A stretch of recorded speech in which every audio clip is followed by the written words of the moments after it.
Here we go. Okay. Okay. This is kind of where we're at now, roughly. Right. The world has about one quadrillion in assets, 1,000 trillion in assets. Mhm.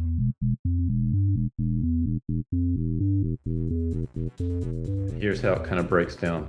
Real estate's the biggest piece at about $380 trillion Mhm. over here. Bonds about 320 trillion. So those are the two biggest markets in the world. And this is not surprising because a lot of real estate is funded by debt, by Yeah. mortgages, Right. right? So this supports the real estate. Mm-hmm. And then you've got money like bank deposits, things like that, 130 trillion. You've got equities, another 135 trillion. I think this is surprising to a lot of people. The equity market is small relative to the other three. Right. And then we've got people keep money in other things to store their value, like art, cars, and collectibles. There's another 27 trillion there, right? Paintings and so on. Mm-hmm. Gold is 22 trillion, pretty big. Mm-hmm. And then we've got Bitcoin at just 2 trillion. So Bitcoin right now is 0.2% of global assets. And about 20 basis 10% of gold. about 10% of gold. So here are some projections then for where we could be in 2045. Again, these are not my numbers. These come Right. from Bitcoin 24.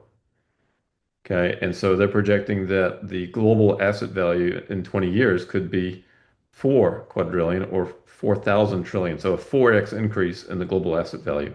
Mm-hmm. Mm-hmm. And if you notice, every single one of these asset categories has increased in size from where we were on the previous page. Yeah. So cash goes from 130 trillion to 500 trillion. Bonds go from 318 trillion to 840 trillion. Yeah. Yeah. Real estate goes from 380 to 1.36 quadrillion. Got it. Yeah. Right? Equities inflate from 135 trillion to 850 trillion. Mm. Gold also increases from 22 to 45. But Bitcoin is growing the fastest. It goes from 2 to 280. Mm. So, Bitcoin can do well and everything else can continue to grow too. Can do just fine. Yeah. Yeah. Gotcha. That's, Now, run this out another 20 years. Does it uh-huh. look different? Does some of these things start to shrink? Maybe. But maybe they shrink for other reasons. I mean, I can make an argument that that the United States is not going to be immune to housing values going down if population shrinks. Yeah. Now, if we continue to if we continue to bring in enough immigrants to keep the population growing, then no. But if at some point we actually, and there's a very good possibility that 2025 we will see negative population growth for the first time, I think, since the 60s or something. And so, and the 60s, you think, wow, there must have been, what happened in the 60s that caused the negative population growth? I didn't look that up. But anyway, we could have a slight decrease in population in 2025 because of the net out migration.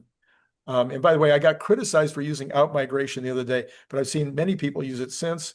So apparently they watched the show. Yeah.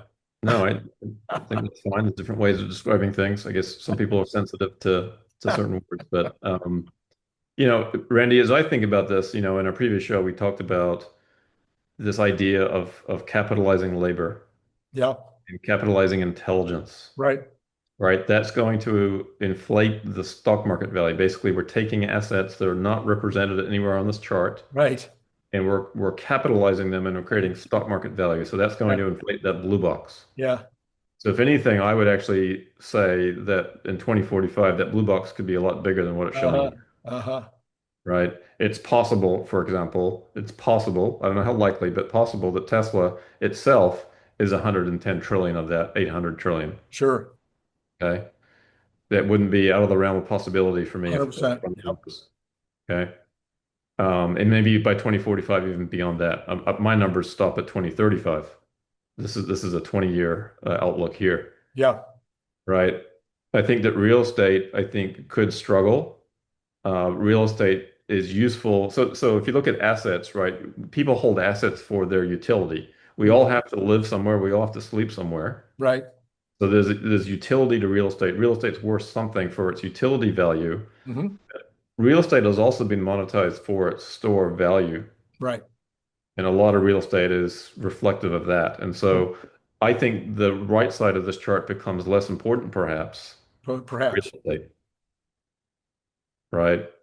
And so that's kind of an interesting way to think about it. You say, okay, what's the real utility of real estate? Well, it may be a lot less than this. Hmm. Now, you could also argue that there are certain real estate that is unique. They're true trophy properties. Right. You're not going to get another property that's, Eiffel Tower in Paris or whatever it is, um, or certain coastal areas where you just can't duplicate that. Yeah.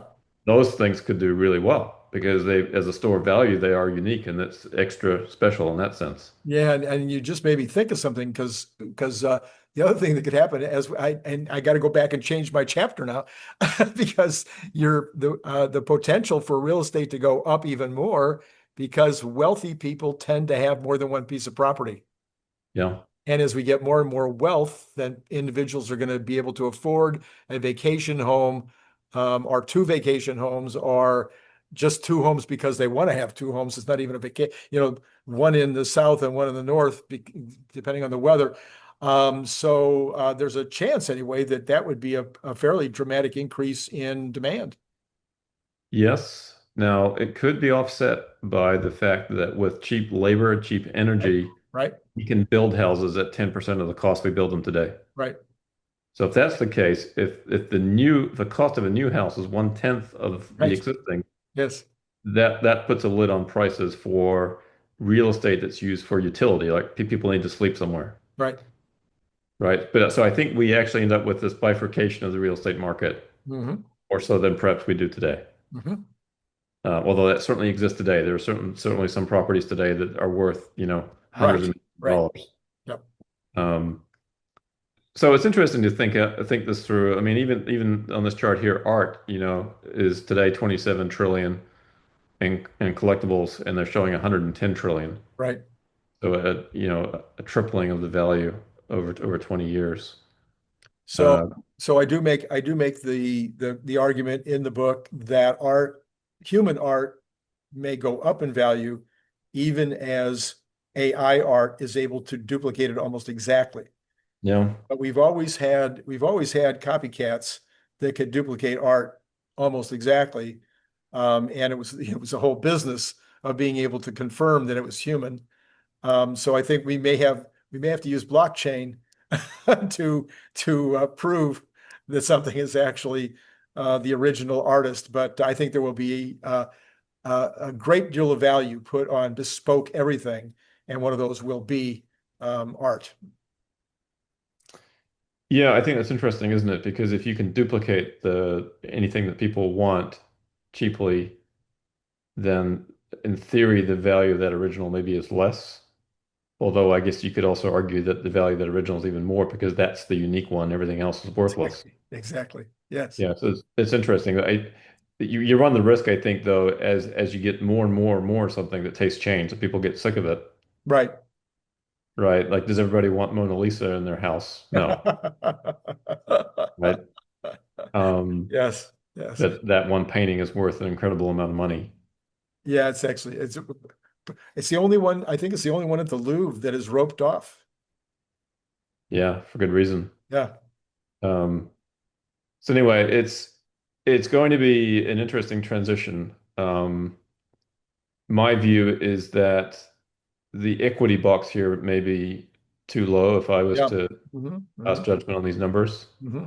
I think we may be underestimating the value of capitalizing things that are currently not capitalized.